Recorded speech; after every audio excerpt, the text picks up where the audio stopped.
Hello everyone! This is Remleiz from 40k Theories, and welcome to this newest episode of Adeptus Podcastus. Joining me as always is Tactica Imperialis. Hello everyone, hope you're all doing very well on this episode 149. Drum roll, nearly there. Yes, I bet you're bricking it, aren't you? Bricking it? I mean, it's not the schmoz, therefore I have nothing to worry about. I suppose. We'll decide later whether we discuss exactly how 150 is going to run. We have fully set up. It's all sorted. We've got everyone who's invited arranged and all of that. It's just a case of, do we tell the viewers or not? But we'll leave that to the end of the show. Something to keep watching for. Anyway, sorry, I'll shut up. Yes. That's all right.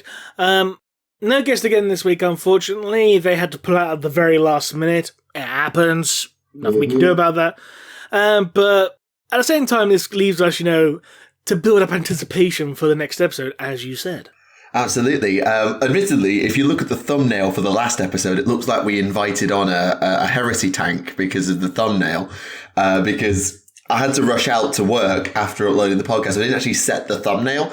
And if you actually look at the thumbnail, it's actually just one of the heresy tanks sat in the guest seat, because that's where I displayed all the video, all the images. Oh, was that where it defaulted to? Yeah, I know. I put the images on that space deliberately. I mean, when you upload a video to YouTube, you got the three default thumbnails for uploading a custom. And it defaulted to the tank. Yeah. And it's just like, I didn't intend that, but also it kind of works because we were just talking about heresy for an hour. And to all the comments, you are welcome. It took an hour off my life adding all those images in, but you're welcome. Yeah, consider it a happy accident. Ha! Absolutely. Yes. We'll go full Bob Ross on this. But in the news this week, there is a fair amount. Shall we start with the Skulls event? Yeah, I think we shall. The Skulls event took place on June the 1st, so a couple of days ago at the time of recording, and about a week ago from the time of this episode coming out.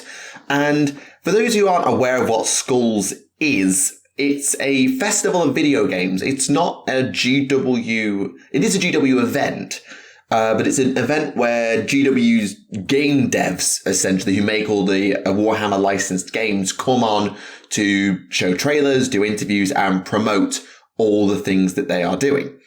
So there's plenty of different things on show, from existing titles that we already knew about and expansions or developments in those games, whether they're out or not, as well as brand new titles being announced. In total, there were 7, 8... Something like that. 9, 10... Yeah, 10 different things. 10 different games on show. Firstly, they dropped some new information regarding Darktide, which is basically the 40k version of Vermintide. Indeed. And I'm pretty sure they said on their Twitter account that there's going to be a massive amount of customization for character creation and stuff like that, which is a very welcome change of pace, because a lot of games these days don't actually do that for things like, these class-based first-person shooter types. Mm-hmm. Yeah, I think a lot of the time they'll often go for, you customize your loadout or your perks, maybe, but your appearance, certainly, you definitely always keep that the same to save on constraints and budget and things like that. But in terms of what they talk about in the article, because I didn't get a chance to watch the stream and haven't been back through Twitter, they did a new cinematic trailer for the event, as well as showing off the Psyker character and showing off some of the soundtracks and things like that. It's the same composer as the Vermintide game, since you mentioned Vermintide. Was it Jesper Kid, isn't it? Yes, Jesper Kid. Yeah. But no, it looks like it's going to be really good. And we have a release date as well. We do, September 13th. With pre-orders for Standard Edition and Deluxe Imperium Edition open now. I have no idea what's in the Imperium Edition. Probably a Season Pass, because let's be honest, everyone has a fucking Season Pass these days. Yeah, also worth noting, it is an Xbox and PC exclusive. There is no PlayStation release. Do we know if it's going to be a permanent exclusive or a timed exclusive? I don't. I would assume, given the fact that it's on PC at launch, it's not a standard exclusive. If a game's normally an exclusive to PlayStation or Xbox, they don't come out on PC at the same time either, do they? Because I'm getting a lot of because you remember when Fallout 3 came out, no, Rem, I was 11. Fucking hell. Well, when Fallout 3 came out, when they started dropping the DLC, PC and Xbox got the DLC first, and then the PlayStation 3 got it like 6 months later. So I'm wondering if it'll be a case of like PC and Xbox first, and then 6 months down later you get it on PlayStation or something. Yeah, well, with just take another example with Call of Duty, I know me and my friends grew up with the COD Halo Wars as they were, and it was always with DLC that PS3 got it. Or no, it was Xbox 360 first before PS3, but then they went over to PS4. PS4 got the exclusive, got all the DLC first, and then it went to other platforms. So sometimes it is, as you say, where it's one console plus PC, and sometimes it's just one console. But I think for a game like this, where it's already quite a niche game, and most of the market for it will be a PC market rather than a console market, I would think. Just in terms of the existing Warhammer 40,000 fan base, most games released for Warhammer 40,000 are on PC. So releasing it just on console is probably a bit too risky. Or doing it as a console exclusive first would have been a bit too risky, I think. Yeah. Fair enough. But we'll see.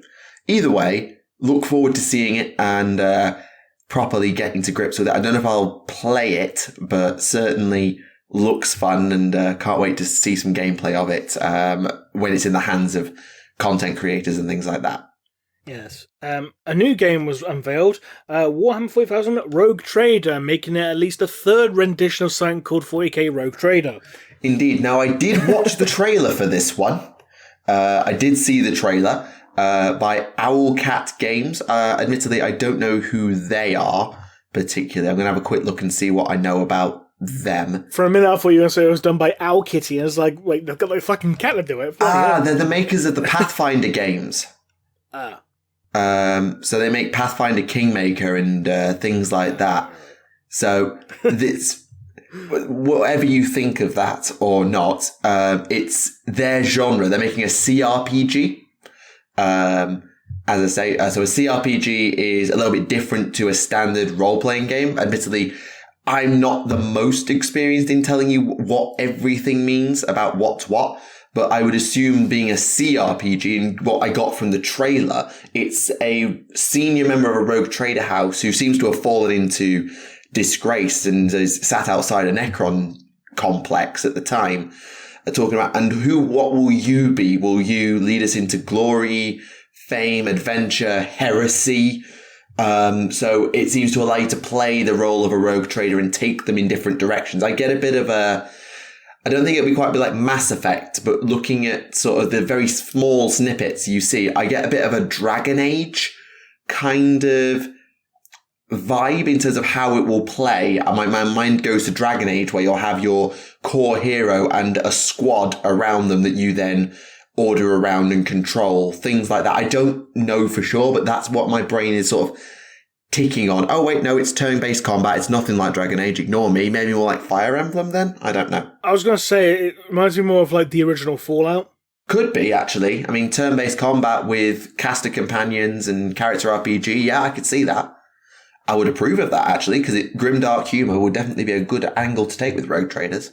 Fallout 40,000, that's what we need. But yes, non-linear quests. It's going to PC and consoles. So don't know in full details. And it is also, they've released a Founders Pack, whatever that is. I'm assuming it's just a pre-order. Oh no, yeah, it's just pre-orders. So if you want the core digital pack, the cheap option gives you a Discord role, access to the beta, and a digital copy on PC for $40. Admittedly, you could then spend up to $100, but which would give you name in the credits, a bridge banner, alpha access, beta, Discord, a unique model, the soundtrack, in-game items, a shrine, a poster, and a digital art book for $100. Pass. No thanks. They also dropped new information regarding Total Warhammer 3 of the Immortal Empires mode. Yeah, this is the one that everyone's been waiting for. Because for those who know, Total Warhammer 2 had the Mortal Empires campaign. Essentially what Immortal Empires will be is every single faction in the 3 games will be playable. Right. So Mortal Empire, because in Total Warhammer 2, you had the Vortex campaign, which was High Elves, Dark Elves, Skaven, and Lizardmen, with 2 heroes each. But the Mortal Empires campaign sort of took the Vortex out and it turned into a more of a traditional grand strategy, Total War, conquer the world type campaign-ish. Or certainly that was like on paper, where you could play any faction in the New World or the Old World, including all the factions from Total Warhammer 1 and all the areas further down south. They added more characters like Malus Darkblade, Mazdamundi was another one in DLC, for example. There were loads of them. And Immortal Empires is the extension of that, where you've got the Cathay and campaign, the Kislev campaign added in, the Realm of Chaos stuff, plus Ulthuan, plus Lustria, plus Nagaroth, plus the Empire, plus Sylvania, plus the Badlands, plus everything, all in one map, one campaign. I know you said cafe, but from a if we said cafe, and I imagine a whole bunch of people just going to get a coffee. No, I said Cathay. But no, it'll be very interesting to see how it plays. Obviously, it's a big ask, but I know it's something that as soon as these kind of things get announced, people have been looking forward to it. So yes, please. I've not played Warhammer 3, but it does look really good. So yeah, bring that on, I say. And it is currently going to be an open beta in the third quarter of the year, so around about September, October. Another new game was also announced, and this one I'm really looking forward to. Of course you are. Bolt Gun. Yeah. Proper old school sprite-based shooter. It's 40k Doom. Yes. And not Doom 2016, as in Doom 1993. Yeah. And the trailer was gorgeous, by the way. Did you watch it? Yeah, with the little guy going through his attic, and he's got the box of second edition stuff and that. Yeah, and then the bolt gun's on a bloody floppy disk. Yeah. I still feel this is a missed opportunity to have the old second edition 40k logo for it, though. Just to really hammer home the nostalgia, element. Yeah, I get from a branding standpoint why they haven't done that, but clearly it's a nostalgia pop, but also it's, please. Yes, please. The part of me wishes the actual bolters you can see in the screenshots, I wish they went for the second edition banana magazine bolters. Just go full proper old school with it. Yeah, I get it. I do. And to be honest, as someone who's obviously my only real exposure to Doom is old footage of the original games and Doom 2016, which, by the way, was really bloody good. It would be interesting how far into the gameplay it goes. Will it play like Doom, a little bit like Doom 2016, where it's fast-paced, like ultra fast-paced combat, or will it play more like Doom 1996, or will that feel too out? I know it's meant to be a nostalgia throwback, but I reckon, if I had to guess, I reckon it would probably play something a bit more like Duke Nukem 3D. Okay. Because basically that took the Doom framework. I know it wasn't the same engine, but it took the framework and basically expanded upon it. So you could do things like aim up and down, for example, or jump, which you couldn't. Well, you could jump in Doom, but you couldn't really look up or down or anything like that. Right. Because basically anything was on screen. As long as it was on screen, you could shoot it. You didn't actually have to aim at it per se. Right. So I reckon it's going to play more like Duke Nukem 3D in a way. Okay. We'll see then. I'm imagining there's going to be a lot of doing things like you need the yellow key to get through this door kind of thing. Yes, to which your response is, I'm a Space Marine, why can't I just kick it down? But yeah, fair. Yeah. The next follow-up was Space Marine 2. They did a trailer where they interviewed the actor who's playing Lieutenant Titus, because he is now a Primaris Lieutenant, go figure. He's not a captain. And it's not Mark Strong either. And it's not Mark Strong, but I can understand why. But still, we get a proper look at some new parts of some new aspects of the game, which I'm definitely happy about. And to be fair, there's some really nice screenshots. They clearly spent a lot of time, like they did last time, on all the detailing. There's a really cool, I'm assuming that's a Thunderhawk, that they've got those aircraft docked. Looks like it. Yeah. Just because they're Primaris, my brain always goes, is it a Thunderhawk or is it some Primaris aircraft that I can't remember the name of? But no, it does look good, and definitely will be picking it up because it's Space Marine 2. How could you not? I mean, you might not pick it up, you don't have the equipment to play it. Okay, if you've got a rig capable of handling it, or a console capable of handling it, it's one of those. If you've played Space Marine 1, you'll play Space Marine 2. If your kit can handle it, you just will. Yeah. It's something we mentioned about, like, you seeing Primaris and thinking, is it a Thunderhawk? You see, like, Primaris in lore being able to use things like rhinos on Land Raiders, even though on tabletop they can't. I mean, it's no weirder than, having every video game depiction of, an Imperial Valkyrie being able to fly through space, even though it's impossible for it to fly through space because it has two massive air intake engines, which it needs to fly. I know. So how do you use an air intake engine in space? I know. Oh well, it is what it is, I guess. I said it last episode, I'll say it again. 40k is where science goes to be drowned. Yeah, you did. You were right. Though, if you want to drown creative integrity, sorry, I just don't like this type of thing. You can have a digital card game again. This one is based in the 41st Millennium, rather. It's from the people who made the Horus Heresy Legions one. It's basically just a reskin. Probably, yep. No, there's no problem about it. It is a literal reskin, pretty much. Ah, right. Yeah, I didn't play the Legions card game, so I didn't actually see how much of a reskin it would be. But yeah, it doesn't... I play Yu-Gi-Oh!, I play Hearthstone, but this just doesn't interest me. Sorry. Like, I played the AOS Champions card game, and like I've played it like maybe 5 times. That was me done with that. Understandable. Indeed. Well, you can always jump onto Shooter's Blood and Teeth, aka Orky Metal Slug. Indeed, and that's coming out on October the 20th on PC and consoles. And it suggests things like fighting Baneblades. I don't think it is the Fortress of Arrogance, but fun little roleplay. And it also says the suggestion of... I just love the fact that Baneblade has got a commissar sitting on top holding a sword, and it looks like he's referencing that, drive me close, I want to hit them with my sword meme. Well, the gun's broke, so... That's exactly what he's doing then. Indeed, and can we also just make the note of Joyride a Thunderhawk? Nice. Yeah. Joyride a White Scars Thunderhawk. So it's extra fast. Absolutely. But no, I think this, as much as I don't know if I'll play it, and it will have multiplayer, it's worth noting, there is an updated demo on Steam with a brand new level, a Weird Boy class, and co-op multiplayer as well. So lots of fun to come for that, if that sort of thing interests you.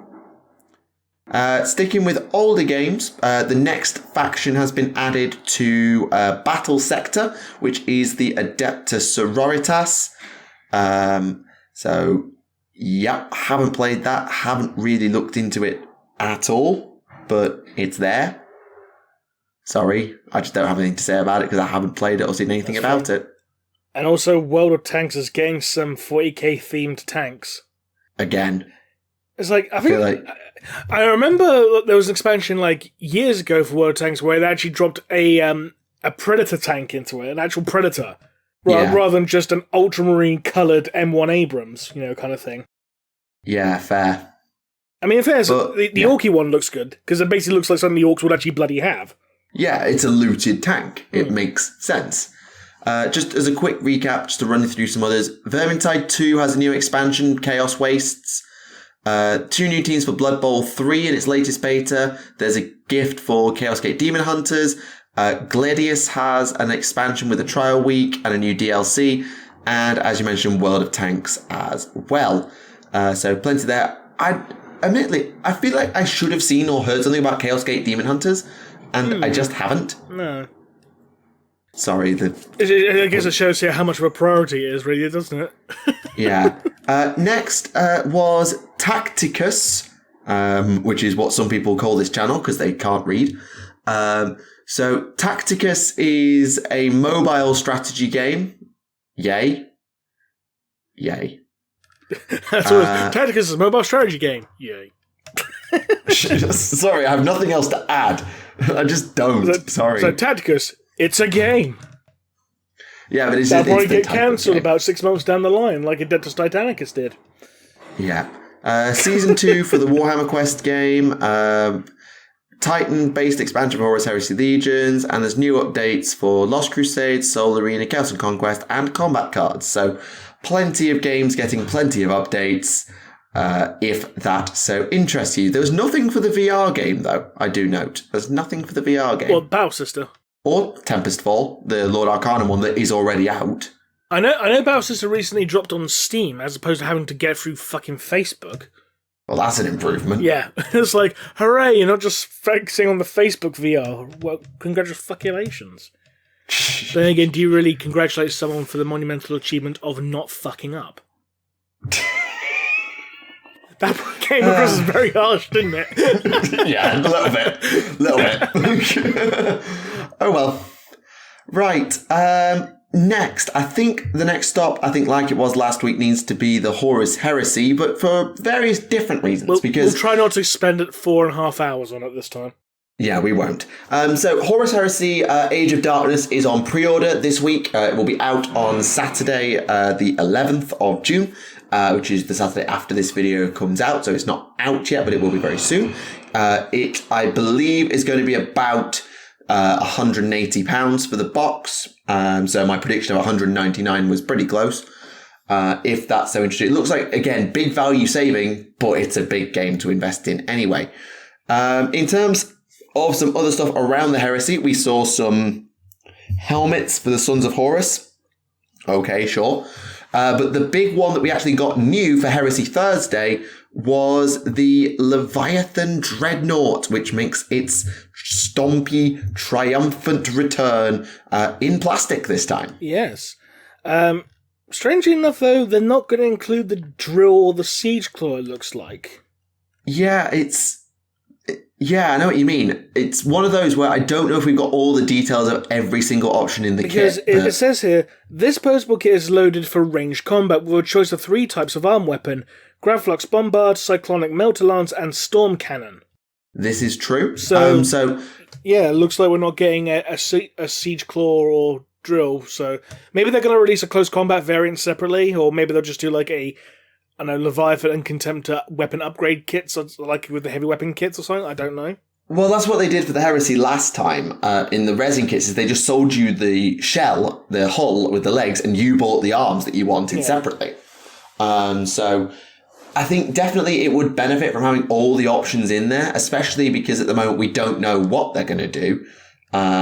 I think a combat variant where they give it more melee options and actually make a combat one would be fine. But then there'll be many people who'll say, well, I want to run a mixed variant that has, say, the Siege Claw and the Grav Flux. I don't know. I'm just making things up. So I think the upgrade kit is the best choice, but I don't know. And I do think it's a question they do need to answer pretty quickly. Yeah. But for what we have, it looks chonky and impressive and thick, imposing, like a Leviathan. Yeah, it's a thick boy, like a Leviathan Dreadnought should. So happy about that. So no real complaints. It's one of those where you don't really have a lot to say because we already knew what it looked like, and they've made the same thing again, but slightly better. In plastic. Yeah. The big thing for Horus Heresy this week was all the books. So we got confirmation of the next Primarch novel, which will be Sanguinius the Great Angel. Which will be presumably coming out after Rogel Dawn's one, which was announced previously as well. Indeed. So that will be out pretty soon, I should think. And then Sanguinius will come a bit later. And it says that it will be the true origins when a disgraced Remembrancer has a chance to accompany the Ninth Legion. They might discover more than they bargained for. Red Thirst much? Part of me feels like this is a kind of a missed opportunity that they could have used to tie into another short story for 40k. Because do you remember that short story in 40k where basically the Silent King mentions about how he met with Sanguinius when he was alive? Yes, I do actually. And we haven't had anything recounting that since. So I think that could have been a missed opportunity. I agree. It would be really fun to see it play out, but also what would be a satisfying payoff to that? Because if they had a meeting, what was so serious that Sanguinius, who was pretty damn loyalist and inflexible in terms of his purge the Xenos line at the very least. I'm not saying he wasn't a great general and all that, but as far as I understand, he wasn't exactly like a Xeno sympathizer like, say, Vulcan might have been. By comparison, anyway. I'm not saying like Vulcan might have been after he sets fire to an Eldari child. I'm aware of that, but like in terms of like you think, but you think about like how Horus consulted with the Interrex, who were a human civilization that worked with Xenos. I don't know if Sanguinius would have handled that the same way. Is what I'm trying to say. I mean, depending on the actual situation at hand, you never know. So yeah, is it a fight that ends in a draw, in which case, how the hell is the Silent King going toe-to-toe with a Primarch? Because he shouldn't. Because plot convenience. Because plot convenience, or just say, because advanced Necron technology. Yeah, that too. But, yeah, it'd be interesting to see how it played out. I just don't know if there's a way to pay it off in a satisfying manner that would actually, be a good payoff to that just tiny little hint. Because that's one of those hints that in another book will just get chucked out there and forgotten. But this one has stuck with people, and I think if you pay it off, you've got to pay it off very, very carefully. I think it stuck with people because it's, an interaction between two individuals that, by all accounts, should never have encountered one another due to, time differences and stuff like that. And two individuals who, at the time, we had never met, because the Silent King didn't come out for 2 further editions. Nope. So, it would have been interesting, and considering, how the Horus Heresy novels, have, dropped references to the Nids in at least, 2 different stories. True. It's nothing against the possibility of them, dropping something towards, the Necrons, we're carrying out compliance in this world, and it turns out it's populated by ancient Xenos structures, it turns out to be a Necron tumor, but no one realizes what a fucking Necron is yet. Mm-hmm. So it could have been something like that. I don't know. And maybe Sanguinius doesn't necessarily encounter the Silent King in person. Maybe he encounters him through a communications device or something like a hololith or something like that. Yeah. And it does say a disgraced Remembrancer. Why, if it was just to meet and record the annals of the Blood Angels, you wouldn't send a disgraced Remembrancer. And it says, discover more than they bargained for. Yes, the implication is the Red Thirst, but it doesn't have to be the Red Thirst. No. Considering it says, few recall their true origins, I'm imagining it's going to be doing something in regards to back when they were the Revenant Legion. You're going to have to fill a few people in on that one, I think. The Revenant Legion is basically what the Blood Angels were effectively known as before they were reunited with Sanguinius. Very violent, very bloody, and if I recall correctly, there was also some cannibalism involved as well. So basically the World Eaters, but sanctioned. Kind of, yeah. I might be getting some details wrong, but suffice to say, they were very, very dark, shall we say. Yeah, there's a reason they were called the Revenant Legion for a reason. Yeah, and given the whole way that people like the Knights of Blood and the Flesh Tearers would go, you can completely understand why they would get that reputation and why they would do the things that they are said to have done. It makes sense. But yes, that will be a very interesting one to read when it comes. And there was also an article with ADB regarding Echoes of Eternity. Yes, and it looks like Oculus Imperial was actually right with his guess in that they're going to replace Cabanda with Angron for the Sir down at the Eternity Gate, because in his article it says, Terra faces more than mortal foes. The Great Angel and the Red Angel are ready to face each other. Indeed. So basically it looks like Angron is being retconned to take Cabanda's place at the Eternity Gate. Looks like it. So, Oculus, well done, you called it, mate. Yeah, and it looks like there'll be, it's after the death of Khan, and it talks about they'll have Zephon, Nasir Amit, obviously 2 different aspects of the Blood Angels. Arkan Lan's going to be in it, just trying to get out, as well as Lotara Sarin, as the first time she's really had a focus for a while. So, yeah, it's it's looking good. Bring it on. Bring it on. I'm just reminded of that really old meme from back in like early 2000s. Bring it on, you son of a bitch. It's basically like Photoshop Arnold Schwarzenegger's face into that trailer of that movie, Bring It On. No? Yeah. Oh, you actually know that one? Okay. But what I do like is the bit he talks about. I know obviously Sanguinius and Angron's big showdown is the focus, but I like how they talk about the way Sarin is going to be portrayed in terms of it looks like they're going to win, but at what cost? Like, the sanity and the order of the traitor leaders is disintegrating. The World Eaters in particular were losing it. They already had lost it pretty much at this point. I mean, let's be fair, they already had lost it. But, like, Angron's going even more and saying Khan, one of the big high-ranking officers, is, as they understand it, dead at the moment. So there's no high-ranking... So is the other Khan. Essentially. Oh, yeah, that happened. Yeah, that happened. That happened. Khan and Khan, but not to be confused with Khan and Khan, because Khan died, but the other Khan died, but they both end up being alive by the end of it, so... Yes, Khan the future betrayer, then. Yeah, you can't kill the Khan. You can't kill Khan. God, sorry. That's shocking. But yes, I really like the way they're going to explore that, because obviously Sarin was often a bit of a... I don't want to say a stabilizing influence on the World Eaters, but I don't really know how else to describe her. Like, she was such an indomitable will alongside Khan, the future betrayer, that they almost they helped to hold Angron and the World Eaters together. A little bit, anyway. Oh, Kargos is involved, isn't he? Yeah. Wasn't he the guy from the Black Legion novels? I'm racking my brain as to who Kargos was. It's doing my head in. He rings a bell. Yeah, no, not Argos. Wasn't he the World Eater Havoc? No. I'm just loading Lexicanum now. No, he was an apothecary. Yes. God, him!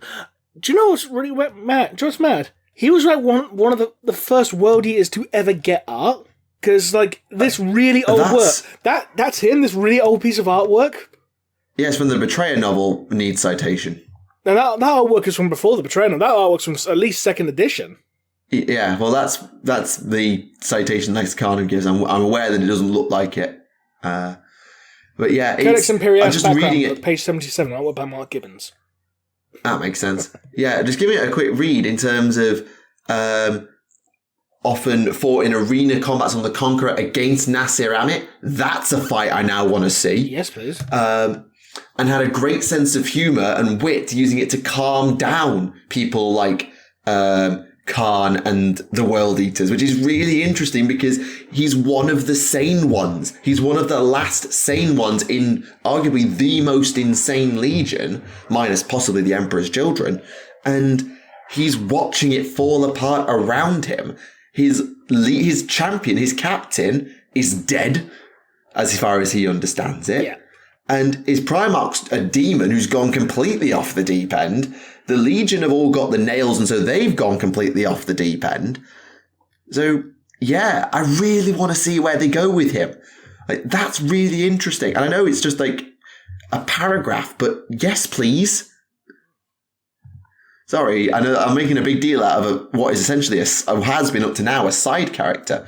But ADB wrote Betrayer, didn't he? He did, yes. Yes, so he'll know how to write that character. So yes, good. Though I wonder if he's actually going to reference what the fuck happened to Falca Skyper.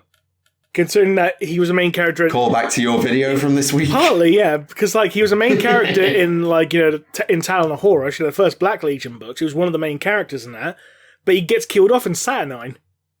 He gets killed. He was killed by. And I've seen some people comment on videos saying like, "Yeah, but people have been able to survive decapitation 40k before. It's not a big deal." It's like, yes, but there's a difference between decapitation and being bisected from head to groin. Yeah, there's a slight difference. Yeah, one the apothecaries can sew back on. The other, not so much. So look, it's a bit difficult to sew two halves of a body back together as well as respective organs and blood vessels and all that jazz. Indeed. The last... I could talk about the Thousand Suns rules article, but I know it's only me who really cares. I like the Magnus artwork, by the way. But the one article left for the Heresy to discuss is the one from today, which is a video that I have made, and actually, no, I haven't made this one, but it's a theory we have discussed many times before. What if Horus won? And it makes some remarkable assumptions. Yeah, there's one thing that, I'll be honest, it's been a while since I've read, Unremembered Empire and stuff like that. It's been a couple of years. But this article says that the Emperor wouldn't accept Horus winning Terra, so he tasked Vulcan with destroying the Golden Throne in the event of a traitor victory and plunged the entire planet into a rift in reality. And as a result of this, the Cabal told John Grammaticus to kill Vulcan in Unremembered Empire. I'm thinking, is that how it went down? I'm pretty sure Vulcan didn't realise what he was told to, with a talisman of 7 hammers until after the events of Old Earth. Or the very journey of Old Earth. Let's be fair. That doesn't... Everything there can still work with the Old Earth line in terms of that's what the Emperor tasked Vulcan to do. Doesn't mean Vulcan knew what he was doing. You're allowed to say, Vulcan, do this. I won't tell you why. It's the Emperor, after all. So, and the Cabal knowing what the Emperor was doing and knowing about the failsafe doesn't mean that they didn't tell Grammaticus to kill Vulcan as a result. No, but I'm partly thinking, is that actually how it went down? Because I don't recall that at all. I'm willing to be proven wrong, because like I said, it's been... Which bit doesn't tally? Just for the benefit of everyone else, which bit isn't tallying with you? The fact that the Cabal told Grammaticus to kill Vulcan because they knew that the Emperor was going to have Vulcan blow up the Golden Throne, essentially. Well, why else would they tell him to do it? I can't remember. I think it was the reason... From what I can recall, the reason is basically to diminish the amount of loyalist promise to increase the chances of a traitor victory, because they wanted the traitors to win. They did, yes, that's known. So that would basically, cause, chaos to basically eat itself in the aftermath. Yeah, that was the whole idea of the Cabal's plan was... Horus wins, humanity dies, chaos gods starve, we win. And the reason Eldrad wanted them to stop that is because, hey, maybe we actually need humanity because, maybe the Cabal's actually fucking wrong in this because, if humanity goes, then the Eldari will go, then everyone else will fucking go. Yeah. So what they do is they assume then, this is where the article goes, is it says, yep, that's what's going to happen, that if Horus won, the Emperor would call for it and Vulcan would do what he was doing, whether he understood it or not, and pop goes Terra, thus wiping out every single Marine on planet and probably destroying a fair few of the spacebound area as well. Before we continue, it's saying that, destroy the Golden Throne and plunge the entire planet into a rift in reality.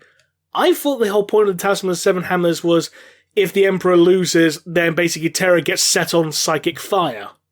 I mean, the two are not mutually exclusive. Well, it's being dragged into the warp, and there's basically setting everything on fire. And to be fair, I don't think it would be dragging it into the warp either, because isn't that just fine for the forces of chaos? Well, isn't that basically what's implied here? Plunging the entire planet into a rift in reality.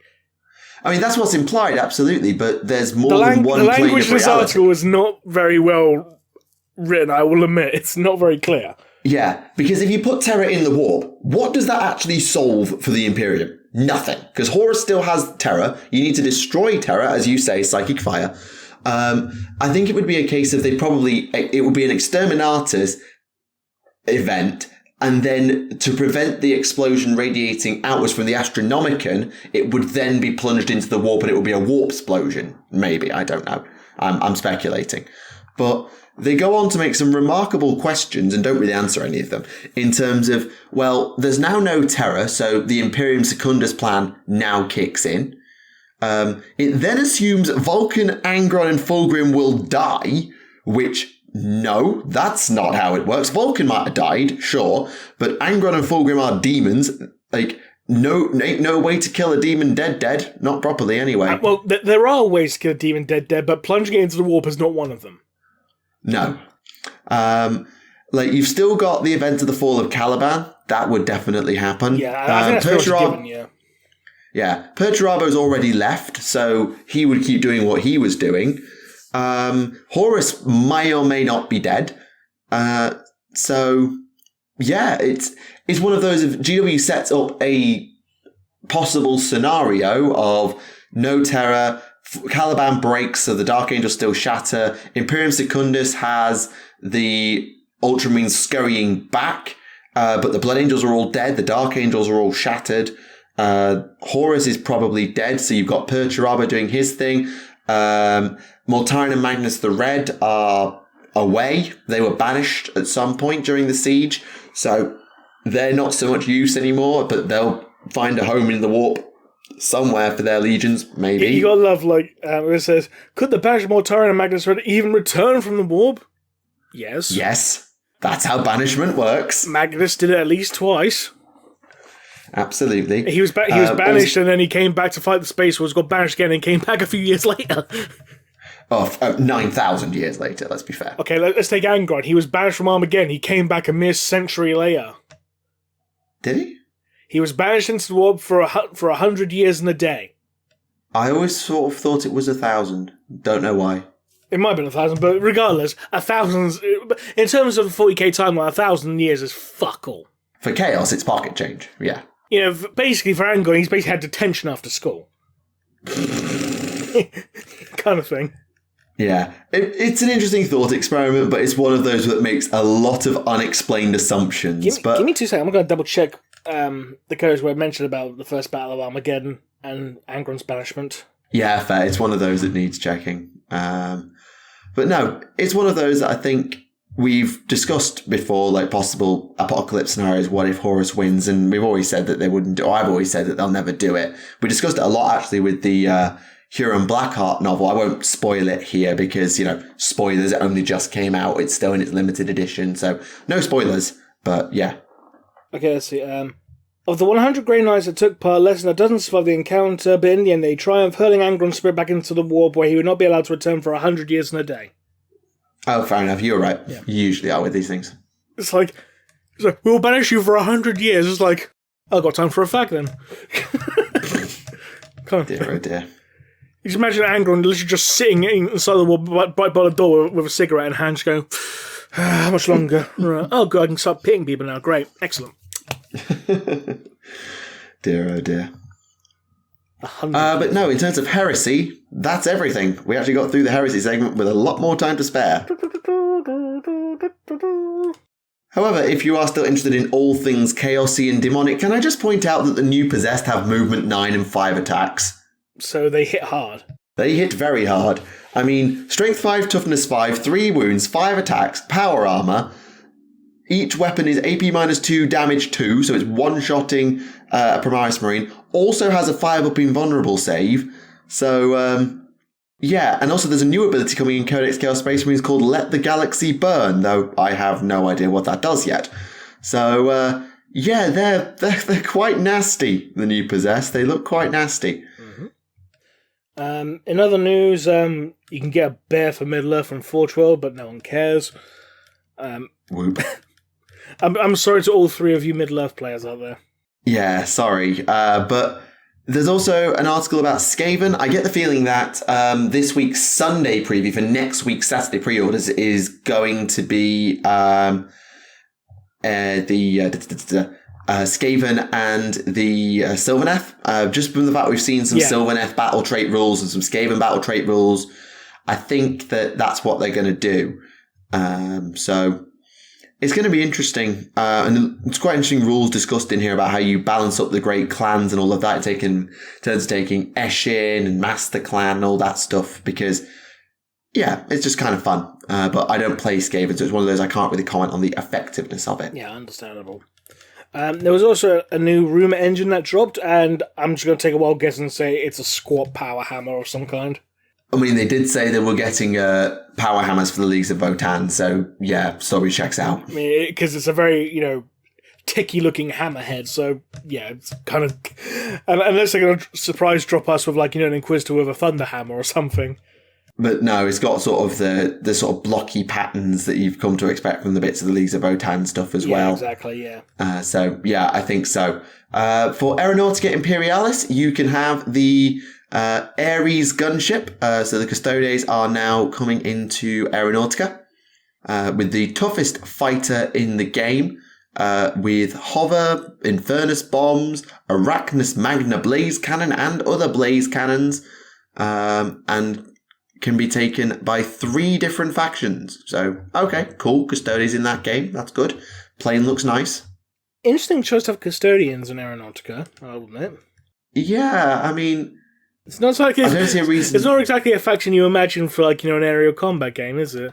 No, but at the same time, there are some planets that you just can't land custodians on, but you still need a custodian to do the job. Because I know we got some space and stuff, but have they dropped, like, any Chaos Space Marine stuff in it?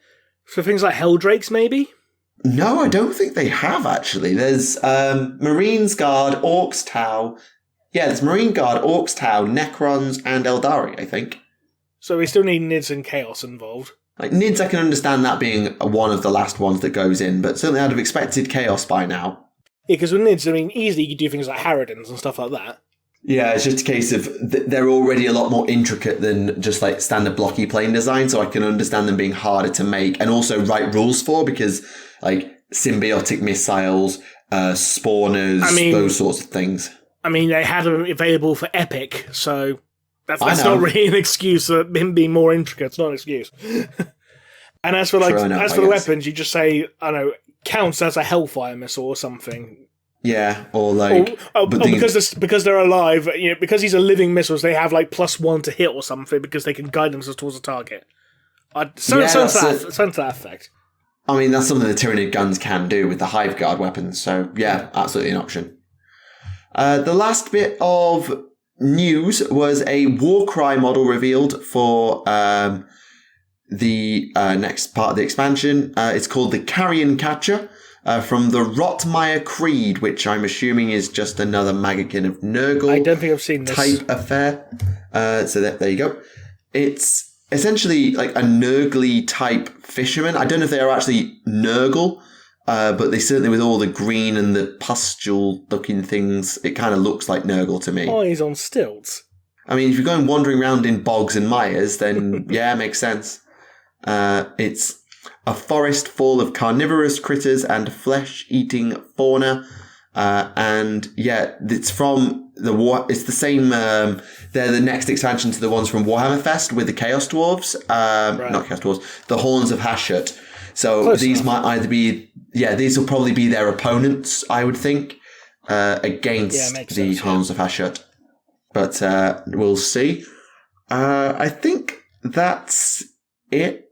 There's an article about the rules changes for the Heresy, but one of those I didn't play enough of it to know what is worth discussing there or not. And yeah, I think that's about it. Fair enough. That was the narrative campaign for Titanicus. Shrug. Sorry. Oh, I need to order Godsbane, actually. I need to get Godsbane onto my reading list because that's out. Oh, is it? Is it sold out yet? It's not a limited edition, it's just a regular release. Yeah, but don't forget, like, when that Deathcore novel came out, it sold out within, like, 10 minutes. And it's an ebook, so I'll get the ebook. Fair enough. I've gone over, weirdly enough, in the last few months, since it's been a bit now, but because I was travelling up and down on the train for a while, I actually went over to ebooks instead of regular books. So I'm actually quite used to buying ebooks instead at this point. Fair enough. Works either way, but it's one of those of like, oh, I've got an hour to kill at the train station. Oh, I've just got like 10 books on my phone. So kind of convenient in that sense. I personally prefer having a nice hardback book, but that's just me. Oh, I do. I prefer the books, and I love all the books that are on my bookshelf and all of that. I don't disagree that they're better, but I have got quite used to reading the ebooks when I'm out and about, and I'm not complaining about it, and it does make it a little bit easier in some ways. I think if you're going back and referencing things and checking things, it's a lot more annoying than just flick through a paperback or a hardback, but it is more convenient in some cases. Speaking of ebooks, you know what's quite funny? On Black Library's website, the Legion of the Damned Anthology, no, not the novel Legion of the Damned, the actual anthology of short stories, it's $2.99 for the anthology, or you could buy each story individually for $1.99. It's like, well, just buy the fucking anthology. It's only like £1 more than one story. Oh, it's like six stories about $1.99. So let's round up to £2. So 6 stories at £2. So 2, 4, 6, 8, 10, 12, or you could pay £3 for all of them. You know, save 75%. You know? Yeah, that's ludicrous. That's stupid. Ah, well.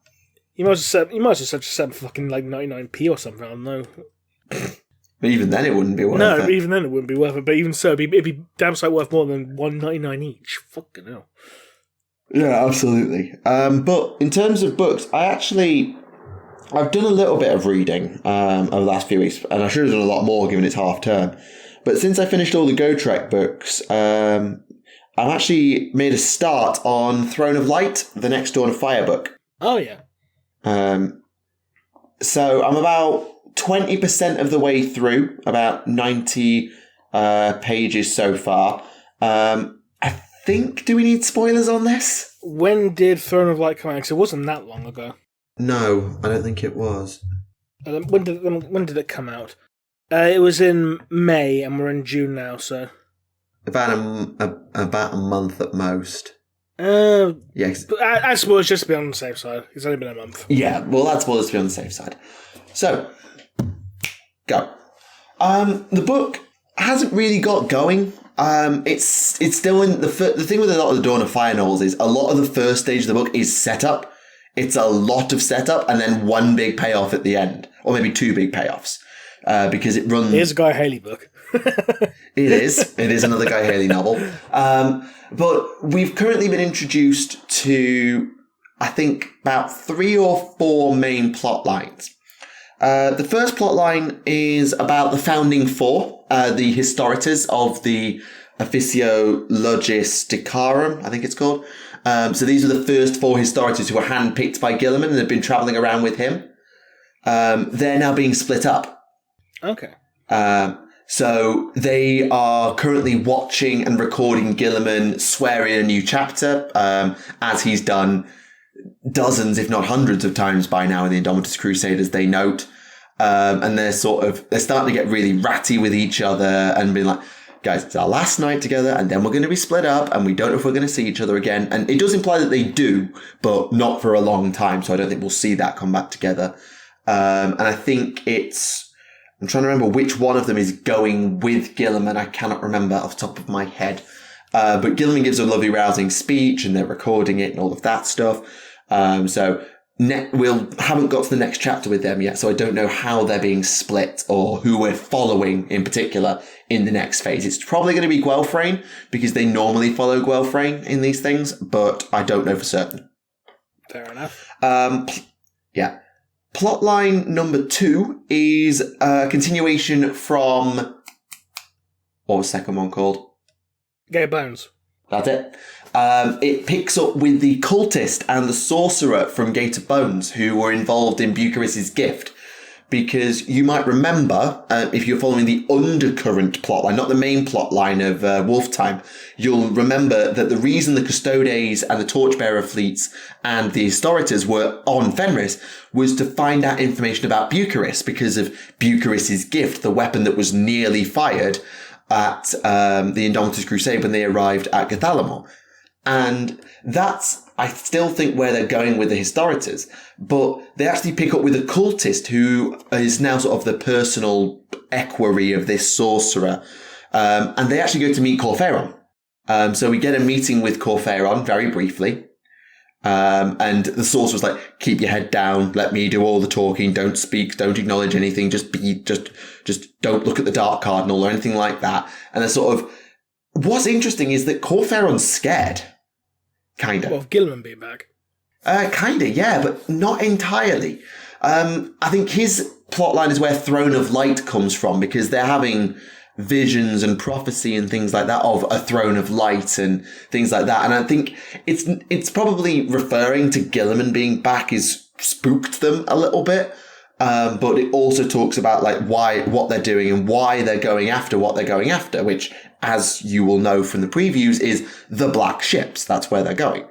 And at the current moment where I've left off, I'm in the middle of a chapter on a Black Ship.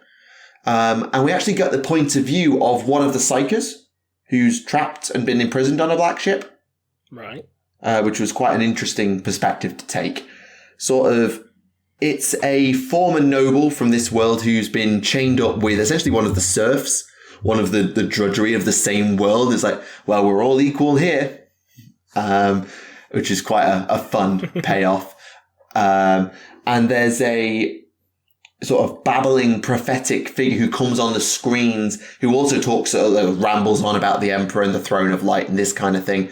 And the noble thinks he's mental, and the sort of drudge thinks that they're a prophet and a seer and all of this. It depends on how you view it. And I think we're just about to have a fight scene with the Sister of Silence. And it actually makes a point that the Sister of Silence didn't leave the black ships at any point, because there is not conflicting information, but there is a suggestion, particularly through War of the Beast, that after the Horus Heresy and the death of the Emperor, the Sisters of Silence just abandoned the Imperium for a bit and had to be brought back in during the War of the Beast. And the book acknowledges this, but also says that the Sisters of Silence contracted to the League of Black Ships never left the League of Black Ships. So there's always been a sisterhood presence on the black ships, even when the sisterhood wasn't operating. Right. I mean, it makes sense that they would do that, but it's good to have it confirmed, because it's one of those odd questions that you never thought to ask until the information was put in front of you. Like, well, how would I'll be honest, I never asked it, considering that we actually kind of had an answer to this in the Sisters of Battle novels by James Swallow. Fair enough. Because the answer was, like, it wasn't Sisters of Silence on the black ships, it was Sisters of Battle on the black ships instead. But the Sisters of Battle weren't founded for, like, a good few thousand years until after the heresy. No, I meant in regards to the present day. Oh, right. But there's still that period between M31 and M32 of who's on the ship, which was always left unanswered. And they've kind of confirmed that now, that, yeah, there was an element of the Silent Sisterhood who stayed, who had a sworn duty, and they would always uphold it. And I think we're about to have a fight scene where the Chaos ships are attacking this black ship fleet, wherever they so happen to be. And has there been a chapter with the Marines? If there was, it was the very first chapter, and I've completely forgotten it, because it has been about a week since I picked it up. Yeah. But overall, it's still in the setup phase. That first sort of first quarter, even first third of a Dawn of Fire novel, all of them, not just the Guy Haley ones, all of them is setup. You might have a fight scene in there like they did in Wolf Time, but a lot of it is setup, bring the plot lines together, payoff. That's the sort of standard formula for these things. Unfortunately, yeah. I mean, I don't mind it. It just means that until you get to about the halfway point, you're just jumping between perspectives. When it comes together, like in Avenging Sun, which I know you have mixed feelings on, and so do I, but it is a satisfying payoff to watch the stories come together and intersect with one another in certain ways. I like the idea of set up multiple plot lines, bring them together, payoff. The problem is, I think it just sometimes spends too long in the setup phase and doesn't pay anything off or intersect anything early enough. So, for example, I would like to find out in the next sort of 10 pages, next 20 pages, that the people leading the raid on the black ships are led by the sorcerer and the cultist equerry, who can then interact with this second group of characters immediately, either capture them or kill them, whatever it is that they're doing to the leagues of black ships. And then have that lead into the Historitors maybe going that way, and maybe they are traveling with a black ship fleet to catalogue what's going on there, and then they get attacked. Just start linking things together earlier so that we're not just waiting for the 70% mark when we can start the payoff phase. I think another issue is that sometimes, there's a habit of setting up too many plot lines. Yeah, that's definitely an issue. Again, Avenging Sun, I'm looking at you here. Yeah, there were 5 plot lines running in parallel. We didn't need 5. We could have done with just 3, thank you. I get why they did, but we could have done Messinius' plotline, Gwelfrain's plotline, and probably abandoned I really like the scribe who goes to deliver a really important tarot message but doesn't get to deliver it because Gwelfrain's gone. I like that. I'll be honest, the scribe story should have been a standalone story. It should have been a standalone short story. Possibly, yeah. Like, it's a great story and a great plotline and a great payoff of this is the consequence of Gilliman coming back. It just kills all pacing. Yeah, it just doesn't fit with the pacing of the Indomitus Crusade launching alongside everything else. I think Wolf Time, as much as I'm not a Space Wars person, actually juggles it quite well, because what Gav does is he sets up Niall and Logan and Aryak and the new initiates who are going to find the Space Wolves and the Torchbearer fleet very early.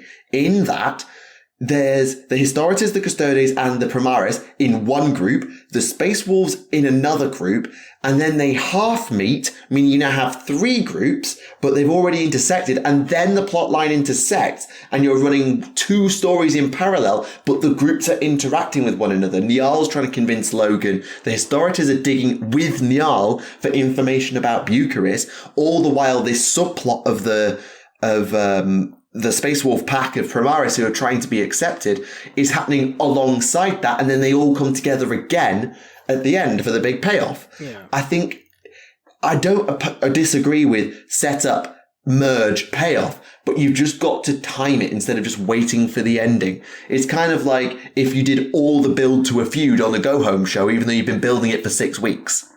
So basically just what WWE's doing now anyway. Yeah, a little bit. Yeah, if what Wolf Time does is Kenny Omega and Hangman Page, where it's intersect, break, payoff, then what some of the early Dawn of Fire novels have an issue with doing is going, right, set up the feud, slow burn, go away, do separate things for a bit, come back, big heated moment, feud over. And Gate of Bones actually did a decent job of this as well. I'm trying not to make this a Guy Haley hit piece because it's not. It's a good novel, and Avenging Sun is pretty good. It's just a case of I left it a week ago and haven't picked it up again because I've not been hooked into a plot line yet, even though I'm nearly a quarter of the way through. Yeah, it's difficult. I think it will be really good, and I'm looking forward to the payoff. I just worry that it takes too long to get there in some cases. Yeah, understandable. Yeah, right. We will close spoilers there. So there's your little time signature. Welcome back, those who skipped ahead. Don't worry, you didn't miss much. Well, no, you didn't. But hopefully, if I get a chance over the next couple of weeks to finish it off, then we'll have plenty more to report in probably 151. So I've got a month to read it, so that's good. Fair enough. I myself have started reading the second Blackstone Fortress novel, and long bloody overdue. That's Escalation, right? Ascension. Sorry, Escalation was the first one, wasn't it? The first one was just called Blackstone Fortress. No, Escalation was the expansion. Yeah. Sorry. Too many shuns. Like Escalation, like Revolution kind of thing. Leave a cookie. Leave a cookie. Leave a comment down below if you get the joke. Fucking hell, I can't. And you can have a cookie. You can have everyone. Cookies for everyone. Cookies and milk. Milk and cereal as well. Fuck it. Everyone's just gonna have fucking food. Yeah, definitely don't need spoilers for this one. This one's like over a year old. So no worries. Anything particularly to dive into, or do you want to read it a bit further? I'm about a quarter of the way in. It's set up. But it's interesting setup because we haven't gotten to the we've been on the Blackstone briefly for the prologue, and they were just about to go back to it now. So the prologue is that we're following Thaddeus the Purifier and Pius Vaughn, the fat priest and the woman with the chainsaw with the heavy flamer attachment. As they're making their way onto the Blackstone Fortress. They're in the Blackstone Fortress. They're trying to make their way into an area known as the Crucible. Now, leading to the Crucible are the 2 ratlings, Ryan and Rouse. Scouts. Yeah, because they know where the Crucible is. So they basically taken Thaddeus and Vaughn there. Now, we find out at this point that the Blackstone Fortress has become infested with Chaos cults. Tying into the board game, considering that Chaos, cultists were a big part of the game there. Yeah, Traitor Guard and things were added at this time, yeah. And not only that, but the Blackstone Fortress itself is starting to activate. Its weapons are coming online, and it's seemingly randomly firing at ships that try to leave Precipice. Precipice being the space station where everyone's come together to basically launch expeditions into the fortress. Yeah. Now, as Thaddeus is trying to get into the Crucible, he's consulting this book of prophecy that he has, and he believed himself to be the chosen one to enter the Crucible, but he can't get in. And he's becoming all, disheartened, and he's despairing. It's like, I'm not the chosen one. And Vaughn's like, Thaddeus, we need to get out of here because, shit's getting real. There's the giant fucking drones that are descending down and are shooting everything. We need to leave. And then Thaddeus has a bit of a revelation. It's like, maybe it's not letting me in because the Emperor deems that I need to purge Precipice of sinners. Yes, that must be it. Come on, let's go back to Precipice and start getting rid of all the sinners, as the ecclesiarchy like to do. Absolutely, I can see that ending very much in a lot of flame and somebody getting a bolt shell to the head. You're not wrong. I knew it. So after this happens, we cut to Janus Drake, the rogue trader character. He's basically interviewing a new employee who's basically serving as like a manservant, and he's saying like, I take my breakfast at this time, and I'll have my mustache waxed in the Terran style, and I do not like to be disturbed when I'm reading the paper, kind of thing. Yeah, welcome pompous, to the aristocracy. Think pompous, Great White Hunter style aristocrat. But just basically think any Victorian British posh person. And he's sitting there, Drake's basically like going through all these letters. He goes like, oh bugger, what's wrong? I'm ruined. What do you mean you're ruined? Oh, yes, my dad basically decided to cut me off financially. Wow. Ouch.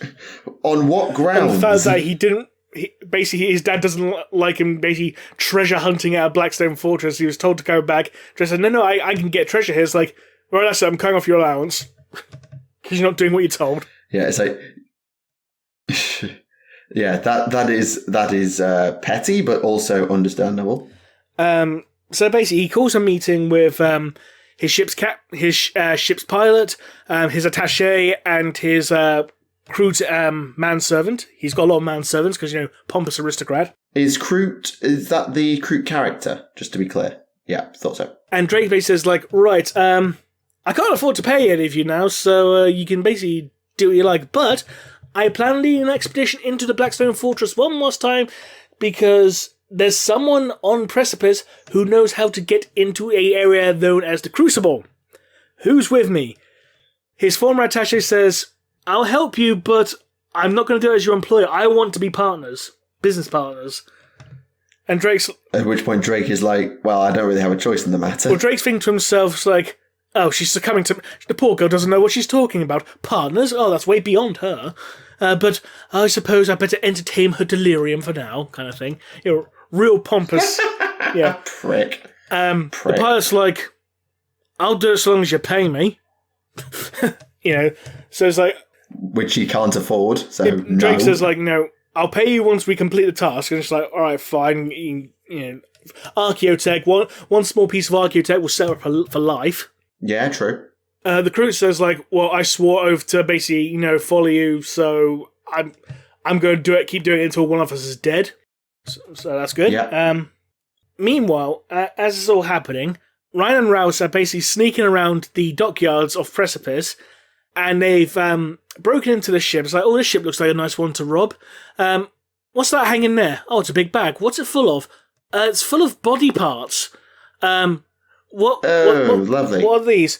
Oh, we've only broken into a fucking Drukhari ship. Oh, fuck, run. Because, as you know, on Precipice, there's a whole bunch of different races all gathered together. Yep, and, I know Drukhari aren't necessarily going to eat you, but also you probably would end up as somebody's lunch if you stayed there. I mean, spare parts for a homunculus, Yeah, spare parts and or lunch. Yeah, so basically they're running for their lives, Drukhari are chasing them. They managed to finally shake them by basically diving in and out of different areas. They encounter an Imperial Guard sergeant who basically says, like, turn out, and both rallying stand to attention immediately because they're former guardsmen, and they're like, hey, we're deserters. Oh, yeah.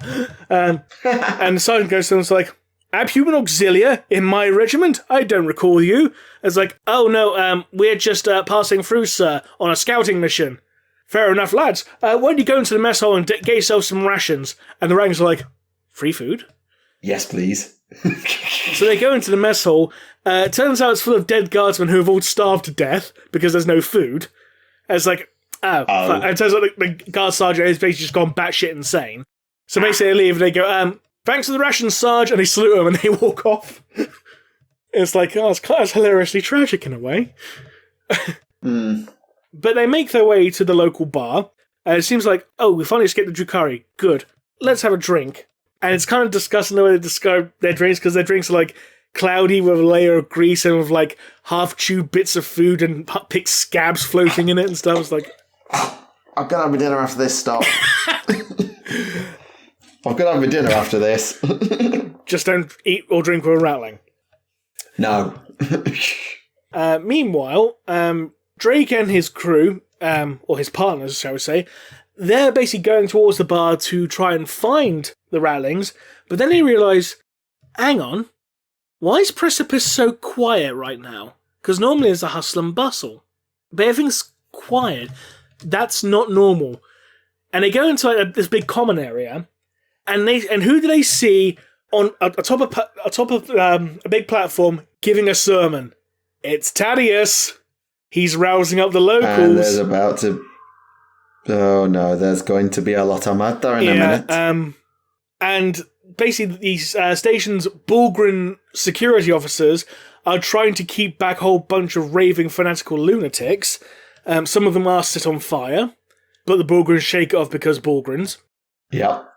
And Drake's basically like, yeah, maybe we should find another way to the pub, because I know Thaddeus knows us, but he may not recognise us while he's whipping the people up into a frenzy. Yeah, let's just go. Also, let's not pretend that Drake is free of sin here. But at the same time, you don't want to piss off an ecclesiarch in the Imperium, especially when they have a whole bunch of followers wielding flamethrowers. Yes, and That's the one thing you don't want at this point in time. No, do not rile up the raving fanatical zealot. Now, as they're making their way to the pub, the rattlings are effectively being psychically interrogated. Basically, an employer's saying, like, right, you're going to be taking Janus Drake to the Crucible, aren't you? How much do we get paid? I'll let you live. Yeah, that's good enough payment. Yeah, we'll do that. Yeah, okay. Survival instinct. And elsewhere, Janus Drake's new employee is also meeting with this person doing the psychic interrogating. He's basically this interrogator is basically reading his thoughts, communicating psychically, blah, blah, blah, and saying, you will take him to the Crucible, you will ensure that once they get to the Crucible, this explosive I'm giving to you is set off within the Crucible to destroy it. Okay, who is the mysterious figure doing all of this? The mysterious figure, basically the person doing the psychic interrogating, it's the Archivist.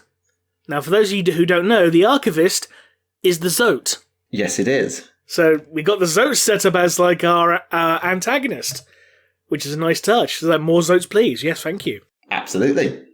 Drake and the others basically go into the bar. They meet with Rain and Rouse, and they convince Rain and Rouse to basically take them to the Crucible.